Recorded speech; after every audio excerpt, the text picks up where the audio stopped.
Everyone, কেমন আছো তোমরা সবাই? আশা করছি তোমরা সবাই অনেক ভালো আছো আর আমিও অনেক ভালো আছি। তো চলে আসলাম তোমাদের কাছে নতুন একটা ভিডিও নিয়ে। কালকে তোমাদেরকে বলেছিলাম যে আমার বাবার বাড়ির গৃহপ্রবেশের ভিডিও তোমাদের সাথে শেয়ার করব। তো আজকে আমি ওই ভিডিওটা নিয়ে চলে এসেছি। তো স্কিপ না করে পুরোটা দেখতে থাকো। যদি ভালো লাগে লাইক কমেন্ট করে দিও আর সাবস্ক্রাইব করতে ভুলো না। আর যারা ফেসবুক থেকে ভিডিওটা দেখছো তারা অবশ্যই পেজটাকে ফলো করে রেখো। দেখো আমি বাবার বাড়ি যাওয়ার জন্য রেডি, আর বাইরে মুষলধারে বৃষ্টি নেমেছে। রেডি হয়ে আমি শাশুড়ি বর সবাই বসে রয়েছি, যেতে আর পারছি না।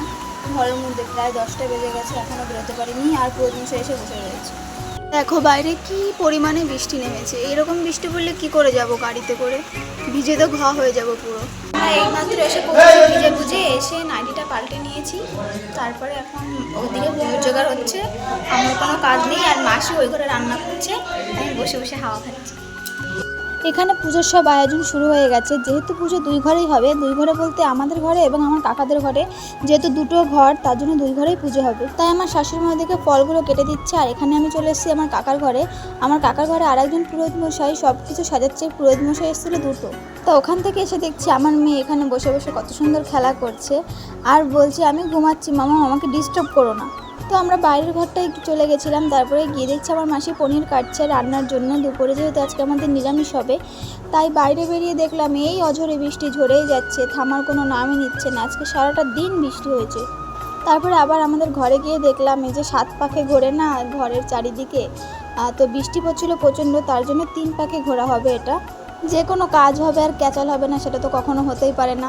এই যে ঘোরার জন্য কেউ রেডি না, কেউ স্নান করছে, কেউ ধুতি পরছে।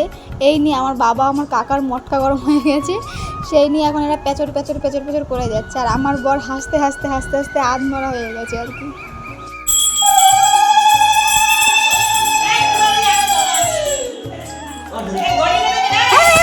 এই দেখো ঘরের চারিদিকে ঘোরা শুরু হয়ে গেছে, আর আমাকে দেওয়া হয়েছে জলের ঘটির দায়িত্ব।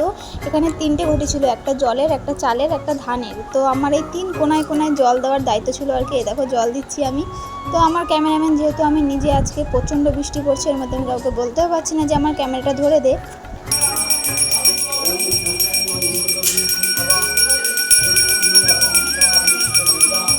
তো এখানে ব্রাহ্মণ বসে পড়েছিল পুজোয়। একটা যজ্ঞও হবে, যজ্ঞটা পরে হবে। ব্রাহ্মণ পুজো করে আমার কাকার ঘরে গিয়ে পুজো করবে।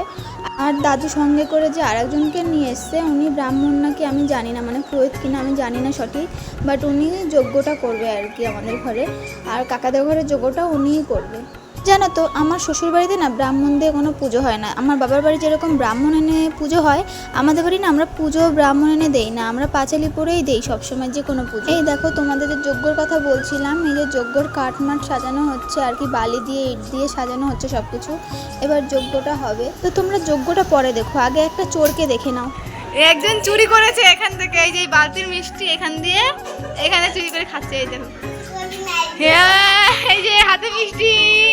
তো পুরোহিত মশাই গিয়ে কাকাদের ঘরে পুজোটা শুরু করে দিল, আর আমাদের ঘরের যজ্ঞ শুরু করে দিল এই দাদাটা, তো পুরোহিত দাদাটা আর কি।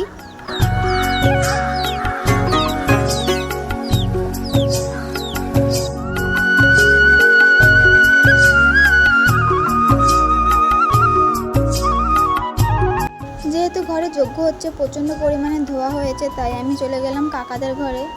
আর বৌদি সকালে উপোস করে এসেছিলো, তাই বৌদির খিদে পেয়ে গেছিলো। তো দাদাকে বলাতে দাদা রাগ করে পুরো 10 প্যাকেট ম্যাগি নিয়ে চলে এসছে। তো আমরা সেই ম্যাগিটা বানিয়েই এখন খাবো, ননদ বৌদি দাদা মানে 5 জন মিলে 10টা ম্যাগি খাবো এখন আমরা। তো এই দেখো এখানে পুজো কমপ্লিট হয়ে গেছে। তারপরে সিন্নি মাখাতে বসে পড়েছে আমার শাশুড়ি মা। তো লোকজন আসতে শুরু করে দিয়েছিল, প্রসাদ দিতে হতো, তাই আমাদের ঘরে প্রসাদটা আগে মেখে দিয়ে নিচ্ছিল। আর পরে হচ্ছে গিয়ে কাকাদের ঘরে পুজো শেষ হলে কাকাদের ঘরে প্রসাদটা মেখে দেওয়া হবে। আর এই দেখো আমার মেয়ে কত সুন্দর শাক বাজাতে পারে।